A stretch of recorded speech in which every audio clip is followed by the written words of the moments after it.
que de gens que je connaissais, ou presque, ou jamais le boulot. 2, je connaissais Gérard.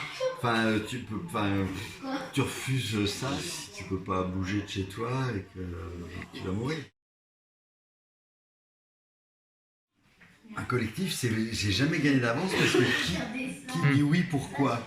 Est-ce que tu as besoin de sous? Est-ce que le sujet te passionne? Est-ce que tu as que ça à faire et tu es content que le téléphone sonne?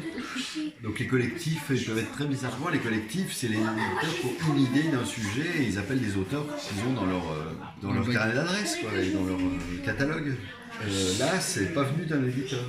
On nous donne un sujet, ça peut être Bob Dylan, ça peut être la techno, ça peut être n'importe quoi, mais les gens vont pas se rencontrer. Là, c'est un vrai collectif au sens où tout le monde s'est rencontré autour de Gérard et Catherine et qu'il y a eu vraiment des séances humainement concrètes. Voilà, c'est que si on parle de collectif, il y a 1000 façons, et là, celle-là, elle est concrète au sens où il y avait des réunions, quoi. Alors là, j'ai pas encore le recul. Enfin, moi, je suis conquis d'avance, mais on n'a pas de recul de lecteurs qui ne nous connaissent pas. Donc je peux pas parler de ça. Mais en tout cas, c'est un collectif réussi. Et ça, c'est un collectif réussi. Ça, c'est certain. Ça, il est réussi. Ça, il n'y a pas photo. Après, le lecteur, on le connaît pas.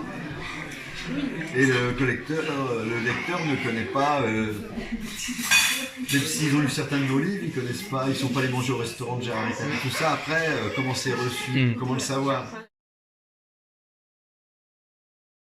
J'ai pas de mauvais souvenirs, mais le truc qui m'a marqué, c'est la gestuelle de Gérard en plus. Dès que je suis rentré, moi j'étais ma femme, ça, c'est hallucinant, parce que c'était à 1000 lieues de ce que j'imaginais, de ce que j'avais vu à la télé, de ce que j'imaginais d'une cuisine étoilée ou pas d'ailleurs.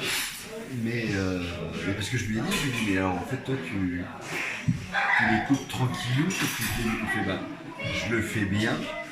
Et à mon rythme. Ouais, ça m'a vraiment surpris, c'est quand il me dit tiens viens alors tu t'occupes des gousses d'ail et puis lui il enlevait la peau des tomates qu'on avait fait tout ça. Je pensais qu'il allait en faire 4 pendant que j'en faisais une. Mais non, on les faisait au même rythme, sauf que moi c'était moins bien fait. Enfin toi le cliché du mec qui fait tout speed, nickel qu'on voit dans la gamelle, à la limite violent en fait, pas de respect pour le produit. Il n'y a pas de violence. Alors qu'on nous vend toujours un truc. Tu sais, tu secoues le truc, tu balances le machin, tu balances.